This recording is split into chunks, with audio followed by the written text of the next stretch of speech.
Hola amigos, nuevamente estamos aquí con otra reflexión. Y bueno, pues el tema es ¿por qué somos monógamos? En el caso mío llevo 42 años con mi esposa, ¿verdad? No conocí otra esposa, o sea, una mujer íntimamente, solamente a ella.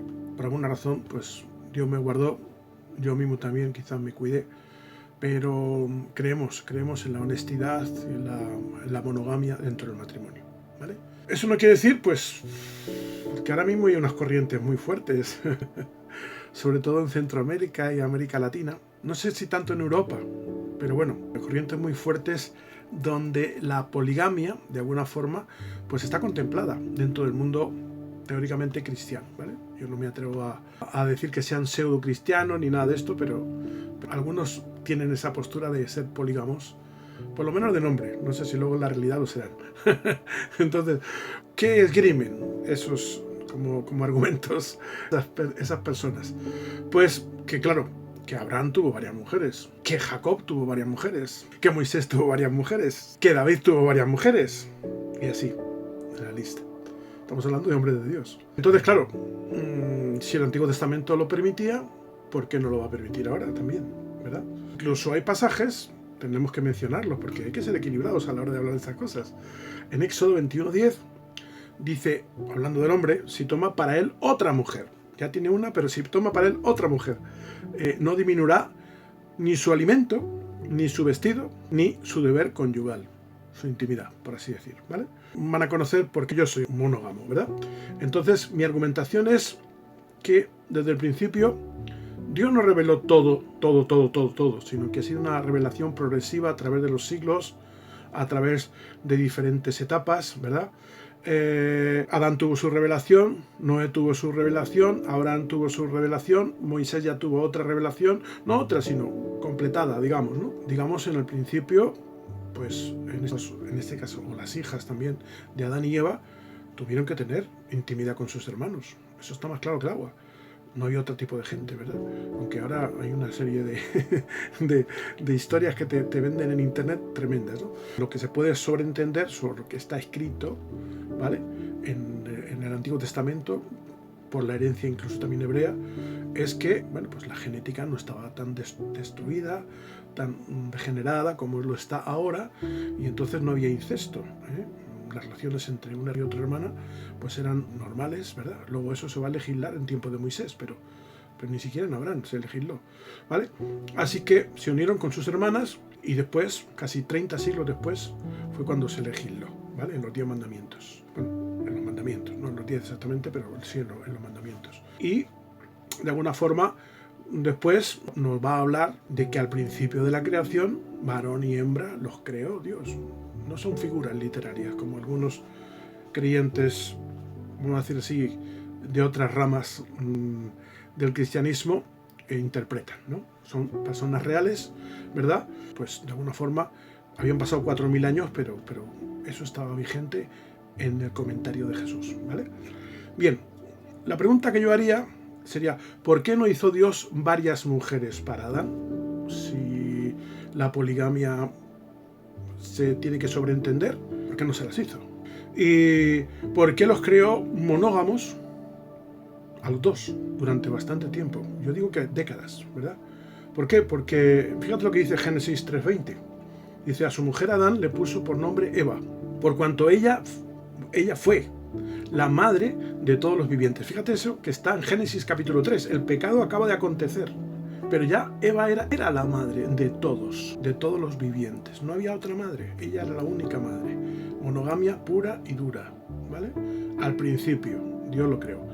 ¿Que hubo mandamientos que luego en Moisés se torcieron o se debilitaron o se desenfocaron? Pues sí.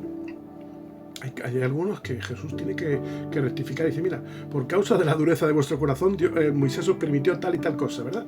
Bien, alguno puede esgrimir también, no, es que la Biblia habla del levirato, que es una ley que de alguna forma pues permitía a un hombre casado, digamos, tomar a una mujer de un hermano, etcétera, etcétera.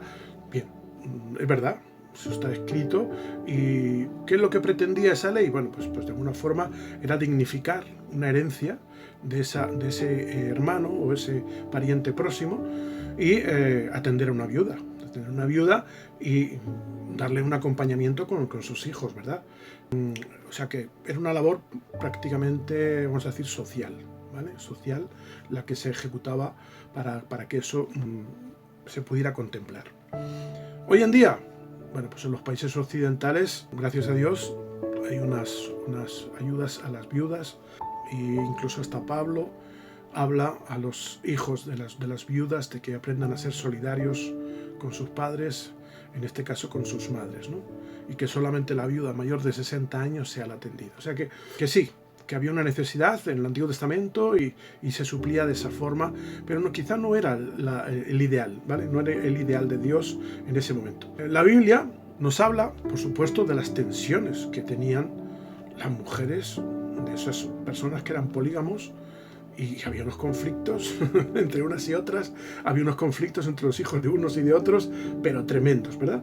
Eso no lo podemos negar, incluso hasta los polígamos tienen que aceptarlo, ¿verdad? Por eso Pablo llega un momento en 1 Corintios 7:2, dice: sin embargo, por causa de fornicaciones, tenga cada uno su propia mujer y tenga cada una su propio marido. O sea, ya que va a haber intimidad sexual, bueno, pues que haya un orden en eso y que pues haya unos hijos de esa mujer con un solo esposo y que haya unos hijos de ese hombre con una sola esposa. ¿Para qué? Por el orden, ¿verdad? Por el orden, por la protección, por la atención, ¿vale? Cuando uno tiene que atender los hijos de una y de otra, perdón, pero que posiblemente a lo mejor no va a ser una atención adecuada, ¿vale? Bien, por supuesto, los apóstoles, seguidores de Jesús, tenían una sola esposa. En 1 Corintios 9:5 dice: no tenemos derecho a llevar con nosotros una hermana por esposa, no dice unas hermanas por esposas, no lo dice una hermana por esposa, como lo hacen también los apóstoles. Todos los apóstoles tenían una hermana por esposa, ¿vale? Y los hermanos del Señor, incluso Cefas, ¿vale? Que tenía su propia esposa.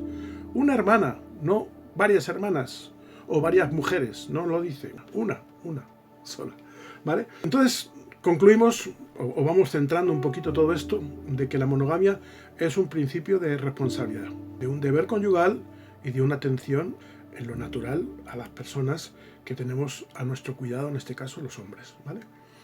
Primera de Tesalonicenses 4, cada uno de vosotros sepa tener su propia esposa en santidad y en honor. La propia, ¿vale? Su propia, no sus propias, no es plural, ¿vale? Su propia esposa en santidad y honor. Quiere decirse que uno tiene que tener una pureza para esa mujer que le acompaña, ¿vale? Y darle ese honor, esa prioridad en su vida, como Jesús hizo por la iglesia, que se entregó por ella, ¿verdad? ¿Qué más? Tito 1:6 dice: el anciano debe ser irreprochable. Y a continuación dice: marido de una sola mujer. O sea, para el liderazgo está totalmente clarísimo, ¿no? Para todos está clarísimo. Por las fornicaciones, cada uno tiene que tener su propia mujer y su propio marido. No dice marido de varias esposas, ¿no? Quiere decirse que la monogamia es como la responsabilidad máxima del hombre de Dios, que tiene que dar buen testimonio a la sociedad y a sus hijos. Te pondrán ejemplos, que si Calvino, que si Lutero, que si los anabaptistas, rollos. El otro día estaba debatiendo con un grupo de personas, rollos. Los anabaptistas sí tuvieron un momento, un año de su vida, en el cual parece que aceptaron la poligamia, igual los mormones, pero no tiene que ver con el ejemplo bíblico, no cuadra. Eso no cuadra, ellos mismos se tuvieron que retractar. Al cabo de un año, los anabaptistas dejaron de ser polígamos, ¿vale?